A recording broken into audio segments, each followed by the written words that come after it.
Willkommen in der Noppenklößchenscheune. Mein Name ist Blockstar und bevor es heute losgeht, möchte ich mich erst einmal bei den vielen neuen Zuschauern hier auf meinem Kanal bedanken und generell bei allen Abonnenten und Zuschauern. Vielen lieben Dank für jetzt schon über 2500 Abonnenten. Das hätte ich nie gedacht. Mein Kanal ist noch gar nicht so alt. Deswegen vielen Dank, dass ihr mich hier alle begleitet auf der Rutsche der Glückseligkeit, möchte ich fast behaupten, auf meinem Gute-Laune-Kanal, der zwar viele Themen anspricht und euch auch immer ein bisschen hinten herum über die Sets erzählt, also das Background, aber euch auch in erster Linie immer etwas Freude bereiten will. Deswegen gibt es heute gar kein lustiges Intro, was eigentlich nicht passt, aber ich wollte euch einfach mal vom ganzen Herzen Danke sein. Vielen Dank wirklich für über 2500 Abonnenten und über 700 Abonnenten auch auf Instagram. Vielen lieben Dank. Und das Beste, was man machen kann, um hier quasi diesen Kanal ja zu repräsentieren, ist, indem man ein Set herholt, bei dem man ein bisschen erzählen kann.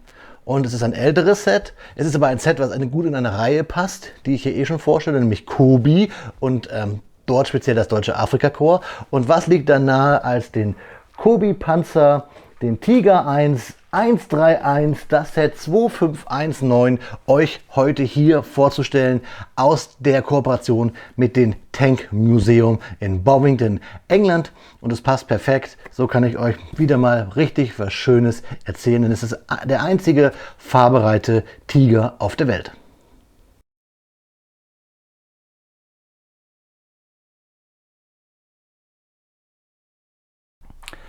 Hey Freunde, da haben wir den berühmtesten Tiger 1, die Raubkatze 131 in der Kooperation mit dem Tank Museum in Bovington, das Kobi-Set 2519, 550 Teile und 2 Minifiguren. Da sehen wir sie schon, die netten, freundlichen Angestellten aus dem Panzermuseum, die hier am Werkeln sind mit Ölbecherchen und Werkzeug. Also ich hoffe, das ist ein Ölbecherchen und kein Biergläschen. Wobei die Briten und ihr Bier, das wisst ihr ja. Ja, schönes Set, ein berühmtes Set, weil der einzige Tiger 1, der meines Wissens noch fahrbereit ist. Hier sehen wir auch das Einschussloch, das er bekommen hat oder kurz bevor er gekapert wurde, der alliierten Kräfte in Nordafrika. Jetzt drehen wir es einmal um.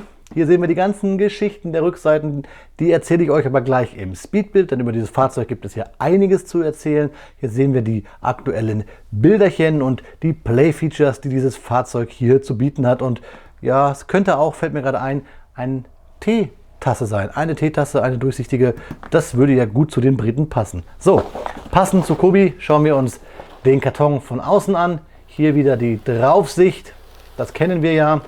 Hier die Minifiguren im 1:1 und dass wir sehen, wie groß das Fahrzeug ist.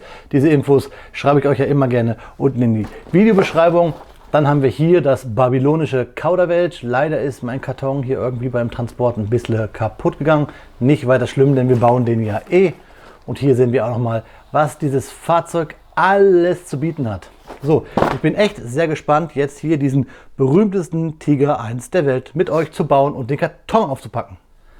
So Freunde, jetzt gehen wir der Raubkatze an den Kragen bzw. dem Karton. Wir schneiden es hier auf, damit wir auch wieder genau sehen können, welche Uhrzeit, wann, wie, wo das Fahrzeug hier bei Kobi in Mielec hergestellt wurde. Wir schneiden das hier auf, wir durchtrennen die Klebeschicht und dann diese Schicht. Tada! Und wir sehen, oder ihr seht hier, am 12.01., ich halte es euch hin, 12.01.2021 wurde dieses Set hergestellt. Ihr könnt kurz reinlunzen und ich lasse es euch für euch hier hin platzen. Das ist alles das, was wir im Karton sehen. Wir haben hier Tüte 2 und wir haben hier wieder die Tüte 1 uns gespart. Die kommt gleich in einzelnen Tüten. Also ich finde gut, dass Kobi jetzt so ein bisschen diesen Weg geht, diese erste Tüte, diese Umverpackung wegzulassen, so ein bisschen Plastik zu reduzieren. Das ist für Kobi schon mal ein guter Weg. Hier haben wir die Grundplatte und wir schauen uns diese Anleitung an. Oh, Hochglanz, richtig schön. Hier sehen wir wieder die Features, die wir auch auf dem Karton stehen haben. Und ja, hier oben finde ich gut, da wird alles erklärt. 6 Tüten, Bauabschnitt 1. Wir sehen hier die Längen der Technikstangen, die wir brauchen. Wir sehen hier die verschiedenen Slopes mit den verschiedenen Winkeln. Alles, was wir bauen, ist farblich. Alles, was schon gebaut wurde, ist entsättigt, entsaturiert. Wir sehen hier, wie oft man was machen muss. Aufgenoppt wird immer mit da, wo der Pfeil angezeigt wird. Und hier Für alle, die es nicht kennen, hier haben wir eine Anleghilfe, dass wir sehen können, so lang muss hier die Fliese sein. Ja, jetzt schauen wir mal. Wir haben 85 Bauschritte, wieder diese Karte für das Tabletop-Game, leider wie immer in der Anleitung integriert. Das finde ich schade, denn ich glaube, keiner von uns möchte seine Anleitung zerschneiden. Früher war das irgendwie cooler. Und hinten haben wir Werbung. Den Horch, der bald bei mir eintrudelt. Den T34, den ich schon habe, den habe ich noch nicht. Ganz lustig, den könnt ihr polnisch oder russifizieren.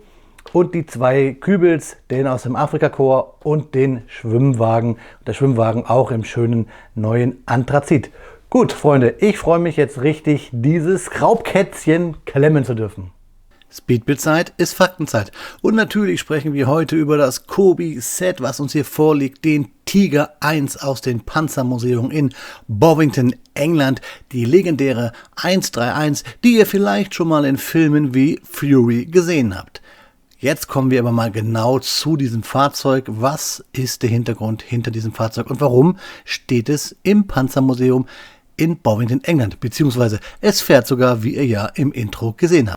Der Tiger 1 heißt eigentlich im genauen Beamtendeutsch Panzerkampfwagen 6 Tiger 1, Klammer auf, H1, Klammer zu, Sonder-Kfz 181. Er wurde gebaut in Kassel von Henschel, während der Turm aber von der Firma Wegmann kommt, die ihr heute bestimmt auch noch kennt. Zusammengebaut, also Hochzeit, hatte das Fahrzeug im Februar 1943 und bekam die Fahrgestellnummer 250122. Das ist so ähnlich wie heute bei einem Auto, die Finn. Der Panzer wurde irgendwann zwischen dem 12. März und 16. April 1943 nach Tunesien verschifft. Er war Teil des 3. Zuges der 1. Kompanie der 504. Schweren Heerespanzerabteilung in Tunesien während des Nordafrika-Feldzuges. Dort erhielt der Panzer die Kennung 131, die legendäre Nummer, zu der wir jetzt kommen, warum dieser Panzer überhaupt wirklich so legendär ist. Denn er ist der einzige fahrbereite Tiger 1 auf der Welt. Dieses Fahrzeug wurde nämlich von Soldaten des 48. Royal Tank Regiments RTR 48 A-Geschwader Platoon 4 in der Djebel Jaffa am 21. April 1943 erobert. Das in Tunesien, da kommen wir gleich zu. Es war der erste Tiger, der von britischen und amerikanischen Truppen intakt erobert wurde und dann inspiziert. Er wurde zwischen dem 12. März und 16. April, wie ich euch schon gesagt habe, von den Deutschen nach Tunesien gebracht und dann am 21. April 1943 in der Nähe von Medjes El Bab in die Schlacht gefahren. Er zerstörte 2 Churchill-Panzer, aber ein Schuss aus einer 6-Pfund-Kanone eines Churchills beschädigte den Turm und verletzte den Kommandanten. Die Besatzung musste den Panzer verlassen, obwohl er noch fahrbereit war, um ihr Leben zu retten, da sie sich nicht mehr verteidigen konnten, da die Kanone beschädigt war. Die Briten eroberten das Fahrzeug und überführten es im Oktober 1943 nach England. Es war, wie gesagt, der erste Tiger, der von britischen bzw. amerikanischen Truppen fahrbereit erobert wurde. Vollständig zerstörte Elemente wurden durch Teile aus anderen Panzern ersetzt. Die Schäden sehen wir teilweise auch heute noch. Der Motor wurde ausgetauscht. 1990 bekam der Panzer quasi eine Renovierung im Tankmuseum und hat einen Motor, einen Maybach HL 230 aus einem Königstiger, also aus einem Tiger 2 bekommen, während der originale Maybach HL 210 in Segmente geschnitten wurde, um ihn im Museum besser ausstellen zu können. Aber apropos ausstellen, das Fahrzeug wurde ja wie gesagt im Oktober 1943 nach England gebracht zum Inspizieren. Auch übrigens noch andere zerstörte Tiger wurden dorthin verschifft, damit man dieses Fahrzeug analysieren konnte. Der 131er wurde aber King George VI. Und Winston Churchill persönlich vorgeführt. Wie gesagt, ich habe ja ein bisschen oft das Museum erwähnt und generell Museen. Dieses Set ist ja auch ein Set aus der Museumskooperation, ähnlich wie wir es ja auch bei Kobi mit dem Deutschen Panzermuseum haben. Also mit dem Kauf eines dieser Museumssets, so nenne ich sie mal, unterstützt ihr halt auch die Museen. Also einen kleinen kulturellen Kickback irgendwie. Finde ich ganz gut, wenn man mit Spielzeug auch ein bisschen Kultur, Technikkultur und vor allen Dingen die Museen unterstützen kann. Ja, Freunde, ich hoffe, die Fakten haben euch gefallen, denn gerade zum Tiger 131 kann man wirklich eine Menge erzählen und eine interessante Geschichte und ich habe jetzt auch nur einen kurzen, zusammengestauchten Abriss seiner Historie hier euch wiedergegeben. Kommen wir aber jetzt zum eigentlichen Review des Kobi-Sets, zum Fazit. Ich wünsche euch viel Spaß dabei. Oh, Freunde, Da ist er, unser Kobi Tigerchen 131, das Set 2519, 550 Teile. Zu den Minifiguren, 2 Stück, kommen wir gleich. Bevor wir jetzt hier ins Detail gehen, wie, was, wo, muss ich euch sagen, Kobi baut zwar kein Spielzeug mehr für Kinder, sondern nur noch für Erwachsene, laut deren eigenen Aussage, aber normalerweise, wenn ich hier auf dem Vlies baue, ist immer etwas schwierig mit Ketten. Aber dieses Fahrzeug mit den großen Ketten flutscht so über mein Vlies, Freunde. Es ist so cool. Ihr hört es richtig. Und ich muss nur leicht antickern. Dieses Fahrzeug fährt wirklich kinderleicht auf mein Vlies. Und das ist schon mal ein absoluter Pluspunkt. Ich habe noch nie so einen gut laufenden Panzer hier auf meinem Bauvlies gebaut. Und das, obwohl wir ja nur hier ein angedeutetes Schachtellaufwerk haben. Denn wir haben ja hier nur eine Reihe quasi, also versetzt und nicht 2 bzw. 3, wie es beim Original ist. Richtig cool. Also schon jetzt mein Lieblingstiger und ich weiß, es kommen noch einige hier auf dem Kanal. Die Farbe Tan, klar, er wurde in Afrika erbeutet. Ich habe euch eben gerade ein bisschen was zu erzählt. Alles pad-printed, alles Drucke. Die Länge sind 30 cm, 12 cm breit und 11 cm hoch, je nachdem halt, ne, wie wir das Rohr stellen, also 11 cm. Wirklich viele Details, gerade die Prints vorne, schaut euch mal an, hier das angedeutete Werkzeug vorne und die Klappen, hier drauf, da sieht man es. Dann natürlich die Nummer, die 131, die Abzeichen, dann auch hier das bedruckte Balkenkreuz, bzw. das gedruckte Balkenkreuz und hinten die angedeuteten Lüftungsgitter des Motors und ganz wichtig, hinten die Beschädigungen an der Auspuffanlage. Gab es auch schon beim Vorgängermodell, eigentlich fast identisch, bloß da war die Auspuffanlage etwas kleiner. Und auch hier vorne am Turm ist auch die Beschädigung bedruckt, also die Beschädigung, die das Fahrzeug so ausgeschaltet haben, damals in Nordafrika. Viele kleine Details, wir haben die Luken, die wir alle aufmachen können und in die Luken können wir auch alle Figuren reinstellen. Zu den Figuren kommen wir auch gleich. Richtig cool. Wir haben viele Details. Also wir haben hier ich bräuchte Fingernägel, Freunde. Das müsste ich mir echt mal zulegen für Reviews. Also die Klappe geht auf, der Blockstar hat bloß keine Fingernägel. Und fettige Finger von seinen Haaren. So, also hier haben wir die Klappen. Wir haben hier vorne den Spaten. Wir haben hier das Maschinengewehr. Wir haben hier einen Koffer, der aufgenoppt ist auf einer dieser coolen Kobi Jumper Plates. Wir haben hier hinten, habe ich ihn einfach drauf gebaut, diese Werkzeugkiste mit Werkzeug für die Minifiguren, da kommen wir gleich zu. Und wir haben hier hinten noch eine Antenne, diese gummiartige Antenne von Kobi, die ich eigentlich ziemlich cool finde. Und vorne haben wir noch die Kettenglieder an der Wanne und das Fahrwerk. Und ganz schön auch hier sind diese Seitenbleche angebaut, die wir so leicht biegen, weil wir versetzte Aufnahmen, also Modified 1x1er haben, Bricks, und deswegen dieses Gebogene auch klarkommt. Finde ich richtig super. Und natürlich schön kleinteilig gebaut. Hinten diese Auspuffanlage, Tropenausführung beim Tiger. Generell also finde ich wirklich ein schönes Set, ein schönes Modell. Auch wieder die schönen Kobi-typischen 2x2 Gitterfliesen. Vorne auch hier nochmal natürlich die Fahreroptik gedruckt. Also richtig, richtig nice. Von unten das typische Kobi schwarze Klötzchen.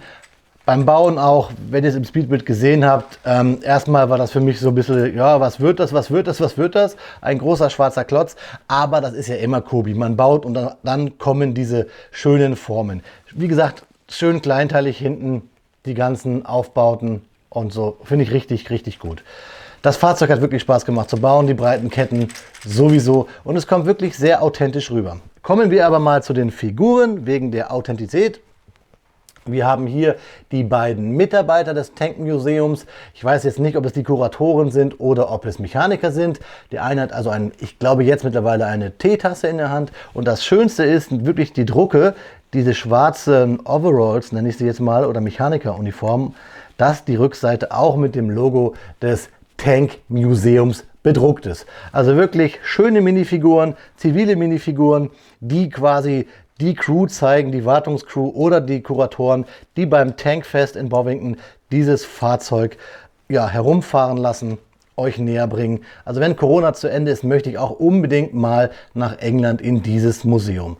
So, ich glaube, das sind diese 3, 4 Museen, die man sehen möchte, wenn man Panzerfan ist, nämlich logischerweise das Panzermuseum in Munster, das in Russland, Samoa, Frankreich und natürlich hier das Tankmuseum in Frankreich, in England, Bovington, Frankreich meine ich, Niederlande, das wollte ich euch noch sagen. In Niederlande gibt es ja auch nochmal in Overloon auch immer so ein Tankfestival, Panzerfestival, auch das. Diese 5 Sachen, glaube ich, die muss man sich merken, wenn man historische Panzer in echt sehen möchte.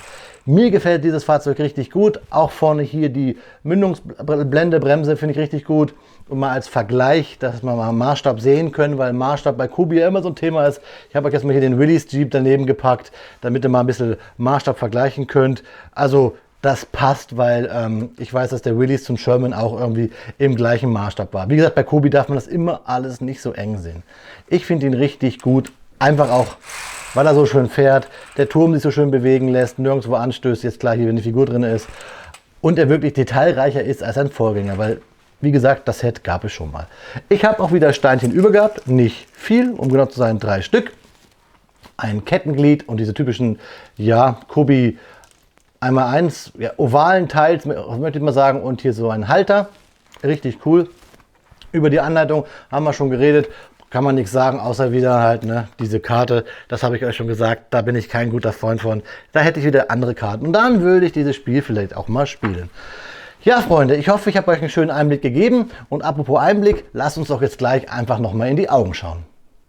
Ja, Freunde, da ist das Video leider schon zu Ende, aber vielleicht findet ihr das ein oder andere Review hier auf dem Kanal, was noch euer Interesse weckt. Würde mich freuen, lasst einen Daumen da und gebt mir bitte einen Kommentar. Genau wie hier zu diesem Set auch bitte schreibt mir, was euch dazu einfällt. Wie findet ihr das? Habt ihr es auch gebaut? Das ist ja schon etwas länger auf dem Markt. Und seid ihr auch so begeistert wie ich von diesen wunderschönen lauffähigen Ketten? Generell Begeisterung. Im Review habe ich mich ein paar Mal gedoppelt. Daran merkt ihr immer, dass ich mich sehr freue. Also wenn ich sage, richtig, richtig gut, dann wisst ihr, ui, ja, der Blockstar mag wohl wirklich sehr gern dieses Set. Kleine Legende.